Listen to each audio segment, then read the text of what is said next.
बहुत दिनों पुरानी बात है। राजगढ़ नाम का एक गांव था। उस गांव में एक घर में किशनलाल और उनका परिवार रहता था। किशनलाल की पहली बीवी मर जाने के कारण उसने दूसरी शादी की थी। उसकी दूसरी बीवी का नाम लक्ष्मी देवी था।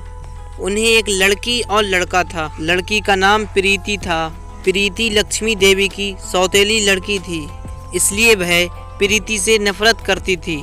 उन्हें एक लड़का भी था जिसका नाम सुरेश था और लक्ष्मी देवी का वह लाडला बेटा था।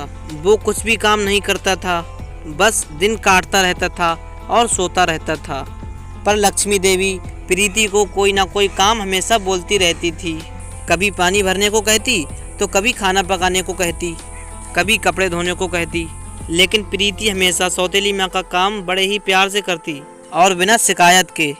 एक दिन की बात है, खाना पकाने के लिए सूखी लकड़ियाँ न होने के कारण लक्ष्मी देवी ने प्रीति को जंगल जाने को बोला।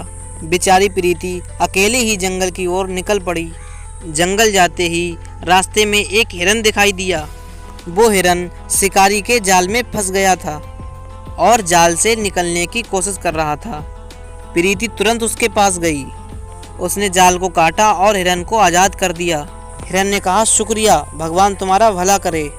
और ऐसा कहते ही हिरन दौड़ते दौड़ते वहाँ से चला गया। फिर प्रीति आगे गई। कुछ ही देर जाने के बाद उसे एक सूखा पेड़ दिखाई दिया। प्रीति सूखे पेड़ के पास गई। पेड़ ने उससे कहा, बेटी मेरी मदद करो, मैं पानी न मिलने के कारण सूख गया हूँ, क्या तुम मुझ में पानी डाल सकती हो? इस पर प्रीति बोली, क्यों नहीं, जरूर, थोड़ा रुको, मैं अभी आती हूँ। ऐसा कहते ही वो एक कुएं के पास गई और बाल्टी में पानी भरकर लाई और सूखे पेड़ पर डाला। सूखा पेड़ तुरंत ही हरा भरा हो गया। पेड़ बोला, शुक्रिया बेटा, भगवान तुम्हारा भला करे। ऐसा सुनते ही प्रीति अगले बढ़ी। कुछ देर चलने के बाद उसे एक झोपड़ी दिखाई दी। उस झोपड़ी में एक बूढ़े बाबा रहते थे। प्रीति उनके पास गई और पूछा, बाबा आप इस जंगल में अकेले क्यों रह रहे हो?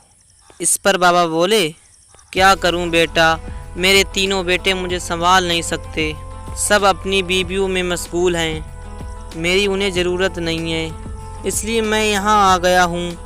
प्रीति बोली, मैं आपकी सेवा करूँगी। फिर प्रीति वहीं रहने लगी। उस बूढ़े बाबा की सेवा करने में लगी रही। कभी खाना पका के देती तो कभी दवाई देती। प्रीति ने उस बाबा की बड़ी सेवा की। एक दिन अचानक उसे अपने परिवार की याद आ गई। उसने बाबा से कहा, मुझे मेरे परिवार की याद आ रही है, इसलिए अब मुझे वापस जाना चाहिए। बाबा बोला, ठीक है बेटा, जैसी तुम्हारी मर्जी। फिर वो दोनों एक कुएं के पास गए। बाबा ने कुएं से पानी निकाला और एक बर्तन में डाला तो वह सोना बन गया। प्रीति ने वो सोना लिया और बाबा को अलविदा कहकर अपने घर की ओर चली। घर जाते ही सौतेले भाई ने देखा और कहा, माँ देखो, प्रीति दीदी वापस आ गई हैं और साथ में बहुत सारा सोना भी लाई हैं। ऐसा सुनते ही लक्ष्मी देवी दौड़ते हुए प्रीति के पास आईं। सोने को देखते ही लक्ष्मी देवी बोली, वाह, ये तो असली सोना है, कहाँ से लाई हो? प्रीति बोली, मुझे जंगल में एक बाबा मिले, उन्होंने दिया। इस पर लक्ष्मी देवी बोली, मैं भी जाती हूँ उस बाबा के पास, मुझे रास्ता बताओ, कैसे जाना है? प्रीति ने उसे हाथ के इशारे से रास्ता दिखाया। सुरेश झट से माँ से बोला, माँ देर ना कर, तू भी जल्दी चल और सोना लेके आ। लक्ष्मी देवी जल्द जंगल की ओर चल पड़ी। आगे जाते ही रास्ते में उसे एक हिरन दिखाई दिया। वो हिरन शिकार के जाल में फंसा था। हिरन ने उसे बुलाया और कहा, माताजी कृपया थोड़ी मेरी सहायता करो, मुझे इस जाल से आज़ाद करो। इस पर लक्ष्मी देवी बोली, हट जानवर, मैं क्या तुम्हारी मदद करने आई हूँ? मुझे सोना चाहिए, उसे ढूंढने आई हूँ। ऐसा कहते ही वो आगे चली गईं।